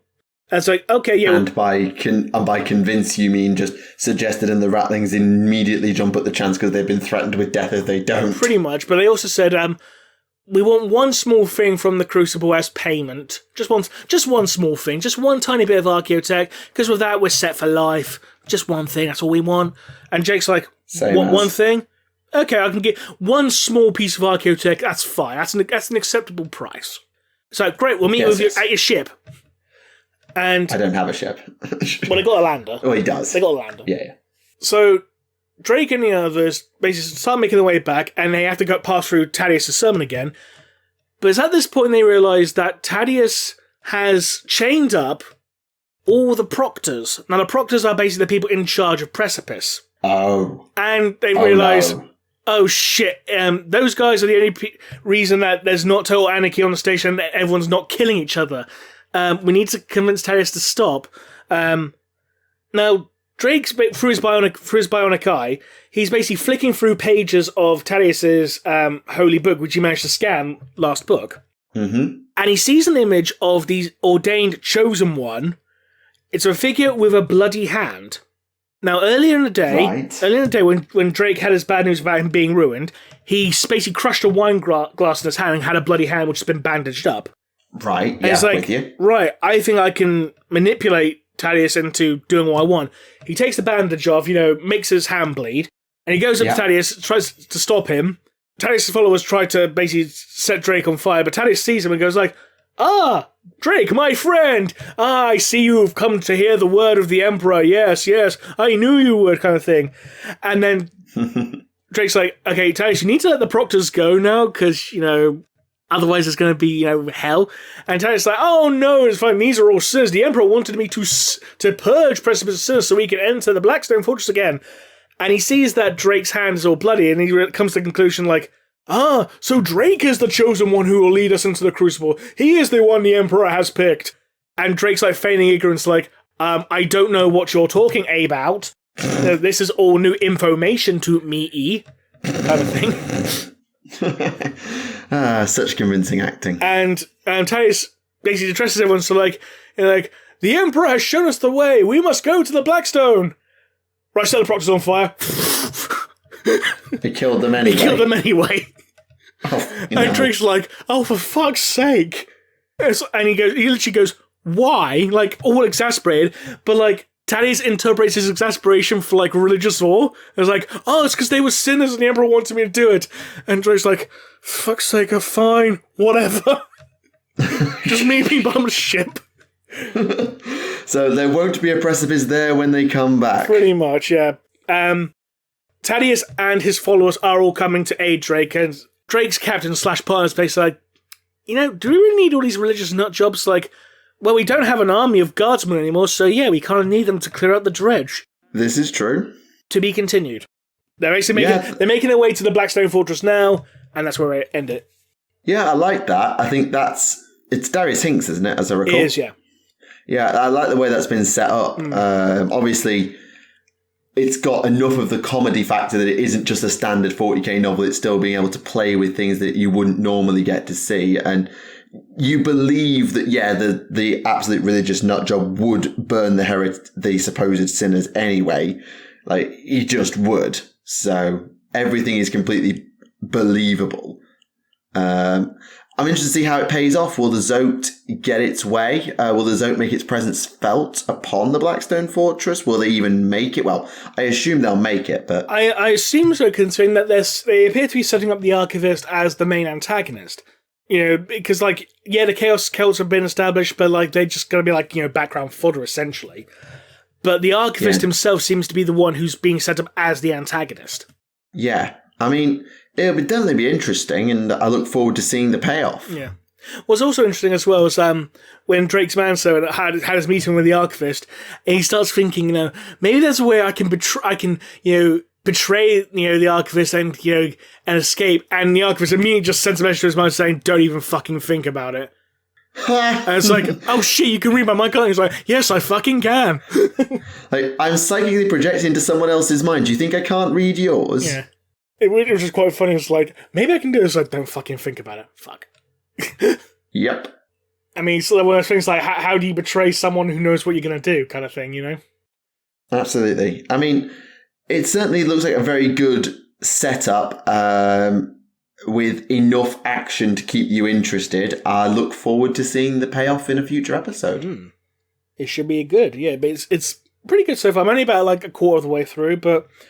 I'd say a quarter of the way for the setup is a decent amount. In terms of, you've done all the setup and the prologue and set up the antagonist and the adventure has now begun. Yeah. I think that's acceptable. Yeah. Sorry, we're going to be careful not to get too far into spoiler territory because this isn't in the spoiler section. No. But yeah, considering if you go for a 3-act structure, we're basically coming to the end of Act 1. Yeah, and then Act 2 will be the adventure into the fortress, and Act 3 will be the Crucible itself. So yes, bring that on. I am curious, though, whether we'll see the other characters from Blackstone Fortress appearing in the story itself, because obviously Ryan and Rouse weren't in the last novel. Neither was the Navigator, the Ranger, or the Man of Iron, because the Navigator in the first book was a different character altogether. It was a Navigator, but it wasn't the Navigator from Blackstone Fortress, the game. It was a different character. Right. Okay. Because remember when we had Darius on, I asked him about that, and because I asked him, was this the original design and name from the game? And basically, they changed it partway through development, but you were too far right in the novel to change it or something. And it was like, no, it's just a different character entirely. Because then they could have them die and have the actual Navigator later. Yeah. I mean, the Man of Iron does appear in the first novel, but literally it's just a blink and you'll miss a moment. Drake accidentally bumps into the back of an Imperial robot which turns around and glares at him, and it's like, I could have swore that robot was being angry with me, kind of thing. But that's literally all you got of it, of UR025 in the first book. Well, where's the quote then from UR025 talking about how he walked in, before the Emperor? That's in his short story from the Anthology. Ah, yes. Sorry, keeping track of everything is a pain, especially with Blackstone, because it's such a obscure corner of the lore. I mean, there's a lot of interesting characters from the Blackstone series. I mean, the Blackstone Annual, for instance, introduced an orc. What type of orc was it? Weird Boy, Pain Boy, Runt Herd, Mech Boy, Mad Doc, Bad Doc. Oh god, I was going to say Freebird, but it's not a Freebird. It's the one who makes them ones who make the custom Mega Blasters. Flashkit. Oh, they're not custom Mega Blasters. They're mechs. Yeah, I'm thinking, no, but the guy was a Flashkit. Yeah, who mostly are freebooters, but yeah, fair enough. Yeah, because he had a custom Mega Blaster, but he was supposed to be a Flashkit. Yeah. Yeah, fair enough. Because Flashkits are called Flashkits because they're the rich ones. Yes, they are. And they are kicked out of their own tribes for being too rich and flashy. Yeah. And then they blow all their teeth on the best gun. The Annuals also had a pair of Ogren brothers as well. Like, one was a regular Ogre and the other was a Bullgrin. That would have been cool to actually have them in the novel appear. They're just hiring a pair of Ogren bodyguards, why wouldn't you? I mean, okay, stupid question. Is there a difference biologically between an Ogren and a Bullgrin? Because I've completely forgotten. Biologically, no, but psychologically, basically, from what I can recall, Bullgrins are more aggressive. Right, okay. I just couldn't remember what determined whether an Ogren was an Ogren or became a Bullgrin. Basically, Bullgrins are known to be a lot more aggressive and obstinate when comparison to a typical Ogren. So basically, because of how obstinate they are, they get fit with heavy armor, big shields, and basically, you're going to basically become a living phalanx. Right, that makes sense. Yeah, just couldn't remember. But yeah, a pair of Ogren brothers, that could have been a cool, interesting dynamic. It could have been that the Bullgrins holding back the mob were those two. Yeah, that's what it could have been, yeah. It'd been a nice touch to add it in, but no, we just got there's a couple of Drukhari running around chasing some hobbits. To be fair, squats, rattlings on adventures, Warhammer Crime is a rattling and an Ogren, so yeah, why not? I know. But, the rattlings are established characters in Blackstone anyway, so... And that. I'm just kind of disappointed, how the Ranger was basically implied to have been killed off in the first book, because in the first book, they're going in a ship towards the Blackstone, they see, a small Eldari craft, they get shot down, boom. So that's kind of implied to be as sucks for those people who like the Ranger character. Yeah, well, you've got to have some stakes, and sometimes you've got to kill a character to set some stakes. I know that's not a universal truth, but... well. But yeah, it would be nice to see if any of the other Blackstone characters actually make an appearance in this novel, even if they were already within the Blackstone forest. Oh, thank God, someone's here. I was lost for fuck knows how long, kind of thing. Yep, because that could work. Agreed. I am curious to see how it's going to turn out in regards to the Chaos Cults, considering that when there was just one Chaos Cultist in the last book and, a demon, and the Blackstone Fortress was actively trying to purge itself of corruption to the point where it's destroying itself from within to get rid of it. And now that basically it's been taken over by a whole bunch of Chaos Cults. It's yeah, that's not going to end well. No. I am curious as it ends with a fight between, say, Drake and the Chaos Lord from the game, for example. Possibly. The other thing is they've got to get away from Precipice. Either they're going to get trapped in there, in the fortress, or because Precipice is gone at this point, having murdered the Proctors, Precipice is all but gone. Physically it's still there, but basically anarchy is going to break down soon. But they did mention after the Proctors died, there was a strange, eerie calmness, but that's not going to last. No, it's basically more like everyone's like, fucking hell, they actually set them on fire. Fucking mad lads. Kind of thing. Yeah, absolutely. But yeah, it'll be interesting where they end it. As in, they've got to get away from the fortress, which is shooting ships down, or they've got to stay trapped on or in the fortress, which, if, as is implied, the Crucible's going to go pop, well, is the Blackstone Fortress going to go pop? Probably not, but who knows? It's a Zote weapon. Well, we don't know if it's actually a Zote weapon per se, but yeah. Well, yeah. There would be an interesting twist, by the way, the Blackstone Fortress were created by the Zotes. Well, I did not see that coming. Agreed. But yeah, I appreciate the fact that having the Zote come off as, at the very least, an antagonist. I appreciate this. Because more Zotes is better.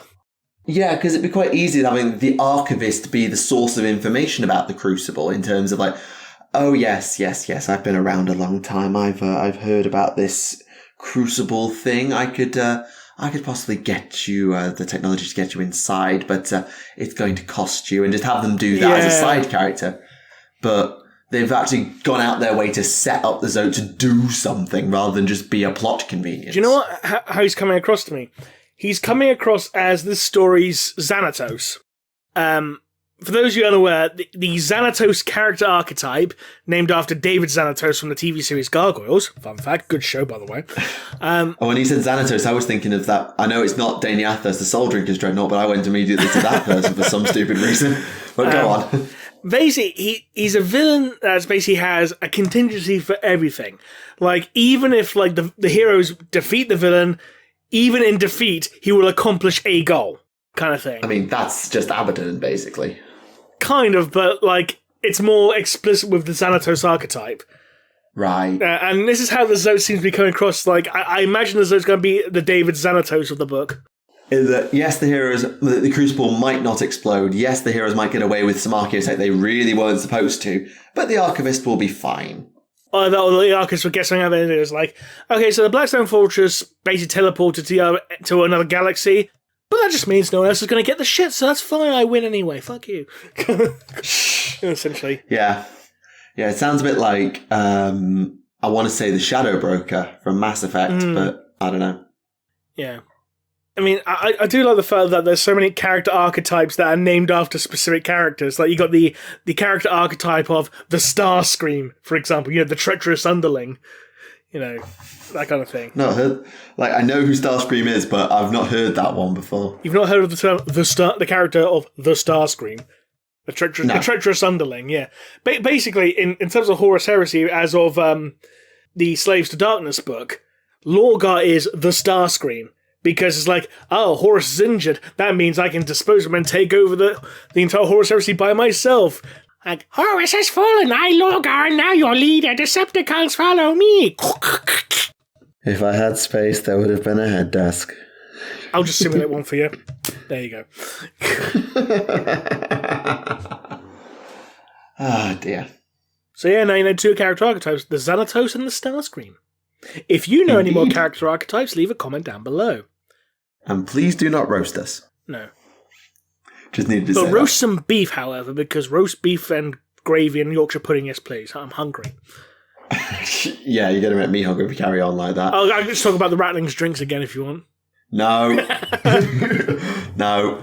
I did forget to mention, though, like, the Rattlings did offer a drink to Drake, and Drake just peeks at the guys and just looks at it and goes, no thank you. Correct. And the Ranger just shrugs and just downs it himself, even though it's full of scabs. Indeed. Oh. If you like to eat scabs, leave a comment down below. Enough. Okay. Right. But yeah, Blackstone Fortress, it's a good book so far, so I recommend people check it out at the moment, yeah. Absolutely. Right. Shall we do some questions? Might as well, got plenty of time. We do indeed. That is about the whole Alpharius did Guilliman say he didn't actually kill Alpharius. We've discussed that in the previous episodes. So I don't need to discuss that again. Okay. So here's a question. I don't quite agree with what it's saying, but I'm going to read it anyway. How big of a retcon / deal do you think introducing Mark 6 earlier in the Heresy is? And if they were renamed from 6 to 5 because of the Heresy armor becoming Mark 5, doesn't that mean that Mark 5 would also be introduced earlier? Wasn't Heresy armor always known as Mark 5 though? It was, yeah. But Mark 6 Corvus was going to be Mark 5. I think, because there was not supposed to be Heresy armor. There was just because Mark 5 is a patchwork of Marks 2 through 6. With a new helmet. With a new helmet, yeah. But I'd assume that Mark 6 Corvus would have been Mark 5 had it reached full successful development. As for what I think they're implying is Mark 6 was introduced before the Horus Heresy, let's be clear. The Raven Guard were given it to test run in the Great Crusade. It's been around since before the Heresy. I thought they were giving it during the events of Deliverance Lost. No, it's in one of the black books, I think. Because I know one of the Horus Heresy novels does actually have the scene of them receiving the Corvus because the Imperial Fists give it to them. No, there's a tale in the red book. No, black book. I can never keep this to the back around. In the book where the Raven Guard get their faction focus, I think it's one of the black books, and they talk about how the fact they were given Mark 6. And Perturabo hated it, so he chucked them into some hopeless no-win campaign as a way of proving the armor was rubbish. And they out-infiltrated Eldari with it. And so it was like Mark 6 became incredibly popular among the Raven Guard and continued development as a result. So basically, we got an instance of conflicting sources again. I mean, there's nothing new here. But no, I feel like I talked about that in my Legions video on the Raven Guard. I remember talking about that campaign. I don't have the script on this computer, so I can't just go back and check. I'm going to have to go on Lexicanum and check that. But I'm pretty sure there is a campaign in the Great Crusade that was used. The Scalland campaign. The Scalland campaign, it was a prototype as Mark V at the time. So the Scalland campaign was the field test for the first 1,000 sets, where Imperial commanders led by Perturabo pushed for the understrength and bloodied Raven Guard to conduct the test in hopes for its failure and thus the cancellation of the project, which Perturabo hoped would spur the development of a new heavy assault variant in its place. But the Raven Guard did really, really well with it. It was in Heresy Book 3. Right, I found a bit in regards from Deliverance Lost. It's the finalised set of armour that was sent to the Raven Guard in recognition of not only their design process, but also of the sacrifices made by the Raven Guard in the drop site massacre. Yeah, and it was approved for mass production after the Scalland campaign, and it was dubbed Corvus armour in Corax's honour as a result as well. So, yeah, okay. Not conflicting sources, just a case of slightly unclear sources. I am curious as to see how the Blood Angels themselves would have received mass quantities of the finalised armour, considering that at this point in time, most of the Legion was stuck around Cygnus Prime, which is outside of time and space. So it's like, how the fuck did they receive the armour? Yeah, because is it Zephon actually has Corvus armour in his model? Yeah. Yeah. Even though I'm pretty sure he had normal Sanguinary Guard armour. Yeah, I remember there was a debate about that when the model was revealed. I mean, considering that Zephon's going to be a focus character apparently in the new Horus Heresy book, maybe he changes his armour. I don't know. To bear match with his model, he changes his armour. Yeah, maybe. We'll see exactly how it goes. There's a few angry comments about the whole Votan Tau thing that we discussed last week. Really? Sort of saying that it just feels like a giant middle finger to the Tau, and the only way to save it is if the Votan can be a Xenos faction or an auxiliary to Tau as Demiurge or something. I know some people with the announcement of the Clone Skyne were saying that maybe one group of Clone Skyne were actually Demiurge or whatever. And I've seen some people saying maybe Demiurge is just what the Tau referred to at the squats by. But the problem with that is that in one of the Horus Heresy books, the Alpha Legion themselves said, this station was by a race called the Demiurge. So it's not. We know it's not a Tau name because the Alpha Legion used it during the Horus Heresy. Yeah, there's a few suggestions about how you might read it from another commenter saying that the Tau learned it from the Votan. The Imperium had the chance. It was being taught. The Tau maybe encountered the squat, nicked it, and reverse engineered it. Is one option.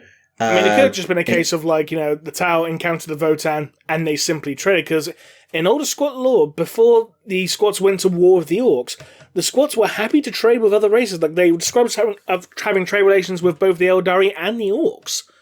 And then it's because when the Orcs basically decided to attack the squat homeworlds and the Eldari didn't bother helping them, that's what made the squats hate pretty much all aliens. Yeah, and they do suggest as Theory 3 that the Demiurge are hyper-mutated Votan to the point that they're not even abhumans now, they're actually properly Xenos, but I think that's a bit of a stretch. Because they'd still be technically an abhuman, even if they were a very distant cousin. Yeah, like a beast man is an abhuman, so... So a scaly, I mean, literally there are giant lizard men on Necromunda, yeah. Absolutely. There's also, those fish people with skin that's so dense that, it's about as durable as a tank hull. Yep. Like literally the fish people. Like you try and stab one of those fish people with a knife. It's like basically ramming a knife into a tank. Completely useless. Which makes you think, how fucking dense are those people? Like literally just sink to the bottom of a fucking lake like a stone. Probably. That's probably what makes them so good at being fish people. Then so I don't need to swim. I just fucking sink and walk. Right. Random question for Remleiz. On a scale of 1 to Marmite Lynx, how Battenberg is the Emperor? What? This is Bitshammer, isn't it? I think so, yes. Yeah. Yeah, this is a reference to them on Twitter, basically finding pictures of Marmite-scented Lynx Africa. God knows why that's a thing. And they basically tagged me in this, like, and I'm just thinking, why the fuck you tag me in this? Like, oh, but don't you like to tease Snipe about Marmite? It's like, no, I tease her about Battenberg. Yeah, fair. Because for all you don't know, that Snipe doesn't like Battenberg, but also, just to let you know, Snipe and Weeb do have a P.O. box. So if you'd like to send some Battenberg, I didn't say anything. I'm saying don't send them Battenberg for their P.O. box.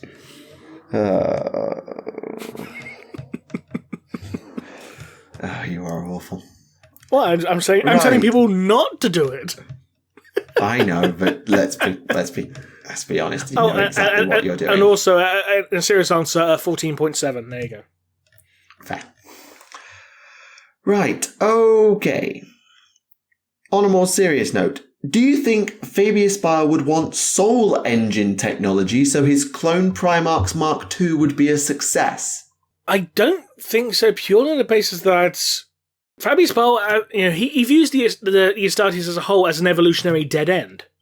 Yeah, I mean, they don't breathe, so they are dead end. Which by extension includes the Primarchs. He views them... He basically... He cloned the Primarchs just to get, basically spare parts, essentially. And he used, the DNA from them to create his new men, which have since, proliferated on hundreds of different worlds. Yeah, because the Astartes and the Primarchs, if we're talking about evolutionary dead ends, I always think about the super mutants from Fallout. They can't reproduce, therefore they're in an extinction event. You have to make them out of humans. Yeah. So, yeah, they're a dead end. Fabius Bile is correct. Yeah.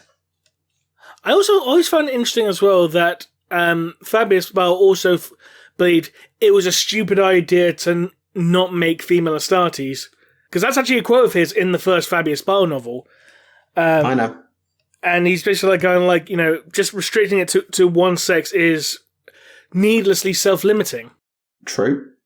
So that's why he basically made it so his new men were able to, be both men and women, even though they both used, a stripped-down gene seed in their creation.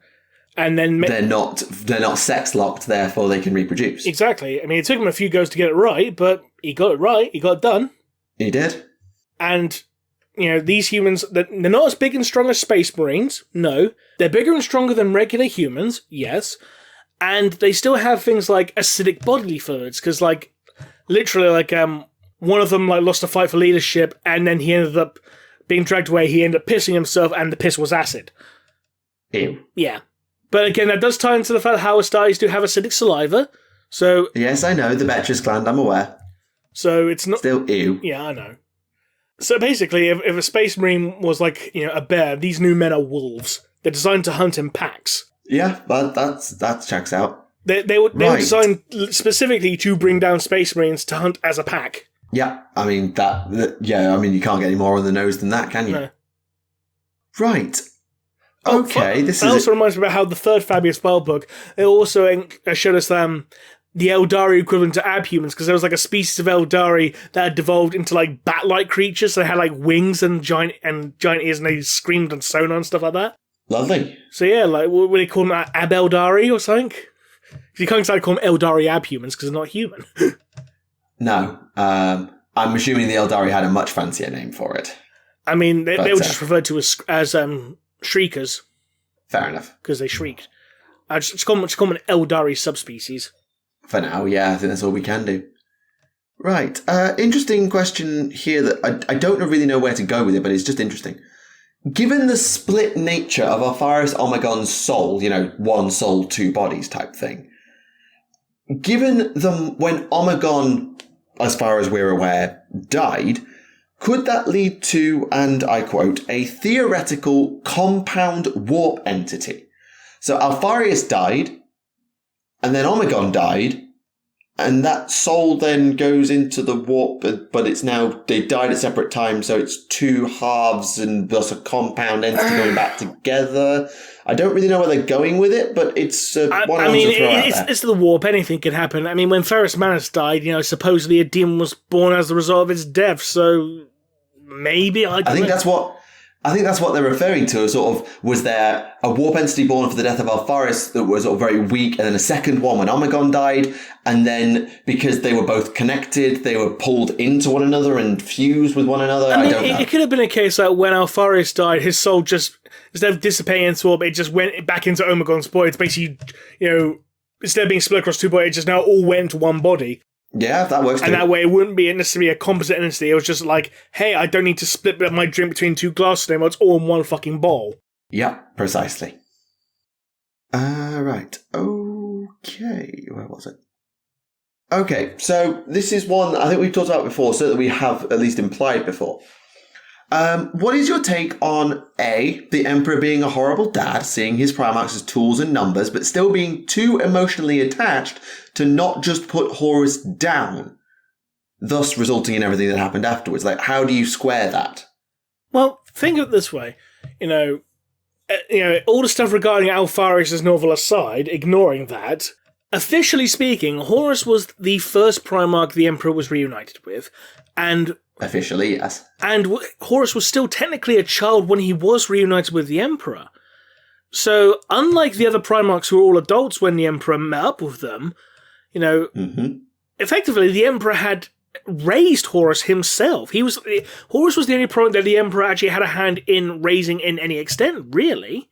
So this is true. So even though the Primarchs were just viewed as tools, the fact that the Emperor had this one by his side for the longest period of time, since pretty much day one, and he raised it from a babby into grumpy teenager to an adult, there is still going to be some fundamental level of attachment, even if it was as viewing as a tool. Because let's be honest, take video games as an example. There's always going to be your favourite video game, isn't there? You get rid of some of the older games, but you want to keep that. And so, no, I'm going to keep that because it's my favourite. Yeah, it's the same with models. It's like, I did a clear out of some of my models. For example, if I sold my Lumineth collection, I'd still keep my Teclis. Yeah. If I sold my Orcs, I'd never sell my Orcs. But if I sold my Tau, I'd still keep my Farsight and the 8 because they're important to me. Yeah. Even if they are just tools to go and play on a tabletop. You spend time building and crafting them and using them and watching them and learning how to use them most effectively. You do form an attachment, you're right. And so, yeah, I think that's a good way to square the circle. It'd be kind of like going for a box of old toys you want to get rid of, when you're going for your belongings at your parents' place, whatever. And it's like, okay, I'm going to get rid of the teddy bear, I'm going to get rid of the pogs, I want to keep the fucking Power Rangers, kind of thing. Yeah, and now many people are getting Toy Story 3 flashbacks. Yeah. So long, partner. Right. You're now all depressed and crying now, aren't you? Right. On a bit of a comedy note to bring everyone back from the crying, if there is such a thing as the warp and the deep warp, for spoiler-related reasons, who is the 40k equivalent of Robert Olmsted? Who's Robert Olmsted? I have no bloody idea. I was hoping you'd know. I was really hoping you'd know. I'm going Robert Olmsted. An American novelist. He's done some Lovecrafty stuff, I think. Okay, why don't you say H.P. Lovecraft then? It's not Lovecraft. I know, but he's done Lovecrafty stuff. Just say you said Lovecraft, it'd be easier. All right, yeah, sure. He's the narrator of The Shadow over Innsmouth. Which was a Lovecraft story. Yes. So he learns he's the great-grandson of Obed Marsh and a deep one and will become... it's a sort of a hybrid between two species, I guess, is what they're implying. So they're referring to a human-demon hybrid, is that what they're asking? Or maybe someone who's sort of Maybe it's because, oh, wait, the creatures in the Lovecraft story are called the Deep Ones. We're thinking about this far too fucking hard. The creatures are called the Deep Ones. Right. So, and we're talking about the Deep Warp. We're thinking about this far too hard, aren't we? Yeah. It's just a meme. So long, partner. There you go, back to crying. Boo. Boo. Right. Strange things are happening to me. Stop it. Hey, at least I wasn't singing fucking friend in me. I mean, yes, this is true. You sounded more like Ross and Ross Tweddle than anything else than Randy Newman. So, mostly for fun, which Crusade-era legions, with or without Primarchs, because with is just a walkover, could take on the modern Tau and win? I mean... all of them? I was going to say any of them. Yeah, there's no way the Tau could stand... Even like with all their tech and all their abilities, the Tau cannot stand up to one legion. A fully unified legion with or without its Primarch. They'll walk right over I think the question is, which legion is going to have the easiest time? And I'm just going to flat out say, it's going to be the Ultramarines because they have the most numbers. They can just steamroll them. Yeah, okay, let's put everyone on an even numbers field. A quarter of a million Space Marines. Okay, on an even numbers field, it's the Thousand Suns because they don't have an answer to Psychers. No. It's just like, right, smash, done. Magnus can just land, see an army, click, smash, gone. Magnus is too overpowered for this. Okay, I know we're getting Space Marine 2, but this question asks, would you rather have Space Marine 2, so following Titus, or a game in the style of Space Marine set during the devastation of Baal where you play a new character? Because they're both against Tyranids. Yeah, that just makes me feel like, if they're both going against Tyranids, like, what's the point? Yeah, I feel like, I don't want two different games where you're fighting the same foes. That's just boring. No, but if you could, which one would you rather have? To be honest, I'd rather just have, go back to Titus again, but I'd rather have him being reprised by Mark Strong. Yeah, fair. I get what they're saying, and I think it'll be an interesting thing, but the problem with the video game medium, or not a problem, I say, but the reason Space Marine works is because it's an original self-contained story. If you plop it in the middle of another campaign where it doesn't actually matter, or they're sort of fated to win all along because this has to happen because of this campaign, it doesn't land the same way. No. Whereas if you set it during an event like the Devastation of Baal, you know how it goes in terms of you fight, you panic, you get morally depressed, you fight, you get more depressed, you go Black Rage, you fight, the Sanguinor turns up, you all either then die because you're Death Company or you live because you're not. And it's a bit of a... And then they release the monkeys. Very good. It would be a good game, don't get me wrong, like great storytelling. I'd love to see that battle visualize and see the Arcs Angelicum and all of that, and the Death Company charge and all of that. Yes, I would love to see it, but it would not have the same effect as an original story where you don't know what the ending's going to be. Because Space Marine works, not just because it's a fantastic game for gameplay, and it is, but the story's really compelling because you get invested in Titus and Sidonus and Leandros. Well, less so Leandros. And Mira and the characters in play. You get invested, and you, especially when Sidonus dies, you're like, oh, the tractor lads, we're going after Nemeroth and we're killing him. But then there's the whole thing of Titus being potentially corrupted, and it's a really interesting story alongside being a fantastic game. So... yeah, that's why Space Marine works. It's not just because of the gameplay. It's the setting and the story is what makes it really, exceptional. I still want a game, when you got the three difficulty settings, easy mode is when you're playing as a Space Marine, medium is you're a sister battle, hard mode is where you're just a guardsman. Yeah, hopefully that's a little bit what they can do with Darktide and maybe with Rogue Trader, the difficult, no, they wouldn't have difficulty like that, no. But I do know what you mean, and I think it would be quite cool. Difficult to do, I think, but fun nonetheless. If you're trying to do a hardcore, particularly if you're doing a roguelike kind of game, I think it would really work in that style. To be honest, I just want to see more 40k first-person shooters that aren't based on fucking Space Hulk for a change. Because you notice the majority of 40k first-person shooters are fucking Space Hulk.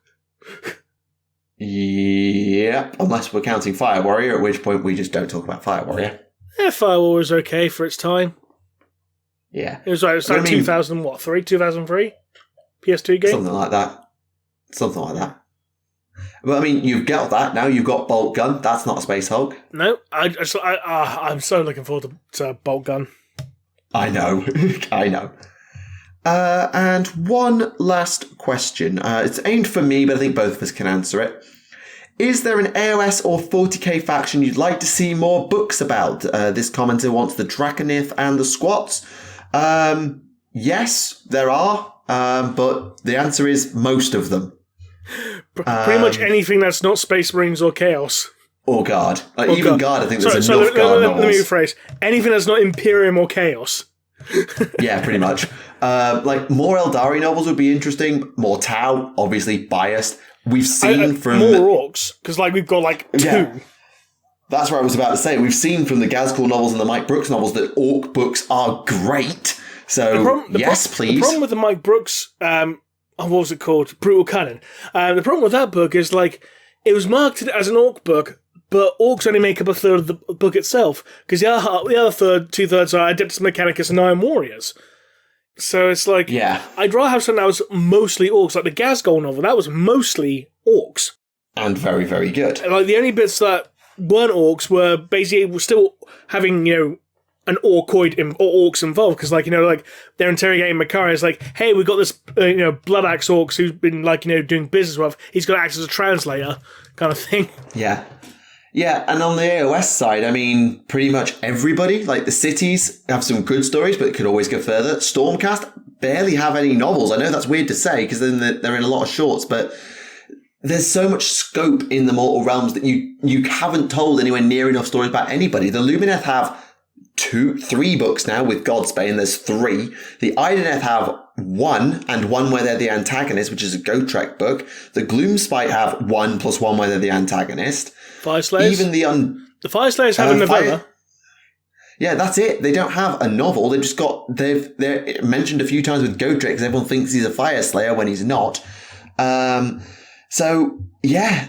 Everybody, please. All of them. I just realised something. Yeah. There's been more novels about Genestealer cults than there have been about Orcs. Let that sink in. Yeah, I mean, there's Day of Ascension. There's... Cult of the War Mason. Cult of the Spiral Dawn. And there's that Legends of the Dark Millennium Genestealer cult novel by Peter Veyavari. Aren't those all shorts? If we're being technical, they're all novellas. No. Oh, they're full novels? Yeah. They're short novels, but they're not novellas. Right, fair enough. I wasn't sure exactly what they were. They're around 200 pages, so that's a short novel. Yeah, I'm with you. But the fact is, it's been more about Genestealer cults than there have been about fucking Orcs of all people. Considering Orcs have been the foe for the Imperium since day fucking 1, and they've got two full-length books in the meantime. Yeah, they're just the bad guy that you go and punch. They don't get backstories and they don't get character development. They're just the bad guy of the week that you go and punch every week. Yeah. And if you're going to do a human-focused book, make it about Mechanicus, because Mechanicus are actually a very different take and are quite interesting. And there's not loads of Mechanicus literature. I mean, there's the Mechanicus novel trilogy, isn't there? Yeah, there's the Lords of Mars trilogy, plus the 2 Rob Sanders novels, Skitarii and Cult Mechanicus, plus the odd one around, the one with the Genestealer cults, I think is against Skitarii and Genestealer cults and Mechanicus, as I recall. Yeah. So there's some, but if you're going to do humans, either do it on one of the newer factions like Sisters of Silence, Adeptus Custodes, or do it on Mechanicus because they're just the least explored. And actually, can we have a Dark Mech novel, please? That would be nice.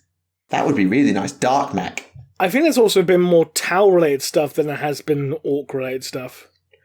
I mean, Tau, there's 2 Farsight novels. There's an Aunshi novella. There's the Shasso anthology. There's the Tau Empire anthology. Yeah, 2 anthologies. Yeah, I'll give you that. Yeah, there's not a lot of full-length novels. There's only really the 2 Farsight ones that are full-on about them. Firecast, technically. No, it's a guard story. I know, that's why I said technically. If we're doing that, then we're counting the one with the Dark Angels Primaris as well, aren't we? There's the Shadow Sun novella. Yeah, there is, though. That story's bloody weird. Oh, yeah, it's like her having hallucinations about her dead baby. It's like, what? What? Yeah, that story's bloody weird. Yeah. Yeah. Anyway, I think we've covered most of the questions. There's also the Warhammer Adventures book as well about the Tau. There's an orc one of that as well. I know, but I just want to point it out because it's funny. Yeah, it's there. We do have to count it. I think that there's one comedy question left. Just about, do you want the story where a space wolf pulls their booze into a chimera to make it go fast? Does they do that what? Sorry? So, who would want a short story about a space wolf with a squad of guardsmen when they need their chimera to move faster? The space wolf takes out a flask of Miod and says, give it to the transport, may as well have a drink, pour it in the fuel tank for a nitro boost, because basically Miod is like engine fuel. It makes the chimera sprout wings. It goes, red mod gives you wings! That's a reference to the fucking half, isn't it? Well. But no, I think that's the only question really that was missed. So we'll leave it there. Fair enough. Right. I believe that'll be it for this episode. So, thank you to very much to everyone who joined in for this episode. We hope you enjoyed it. Just make sure your drinks are clean before you have them. Yeah. Obviously, next episode will be on my channel. It's episode 150. Do we tell them? It's going to be a special one. It's going to be different from normal. We'll say that much. Yeah, it's not like, obviously the big schmoz of 50 and 100 were an attempt to still wrangle the format, but it's just a big schmoz. This is not that. It's not going to be as big. I mean, we're going to have more guests than normal, but it's not going to be absolutely as big. And it's a completely unique format that we've never tried before. So we hope you enjoy it. We hope you join us for that in 2 weeks' time. Though you'll probably find it cringy as hell, but fuck it. Oh, yeah, it will be, but it's also the last episode going on my channel, so if I'm going to send it off, I'm going to send it off with something different. Yes, why not? From episode 151 onwards, all episodes of Adeptus Podcastus will be on this channel. Dad can still be, one of the co-hosts, so they're not going anywhere. Hi. Was that? Hi. You can't get rid of me that easily. No, that's true. So, until next time, this has been Remleiz from 40k Theories. And this has been Tactica Imperialis. And we'll see you again next time. Bye-bye.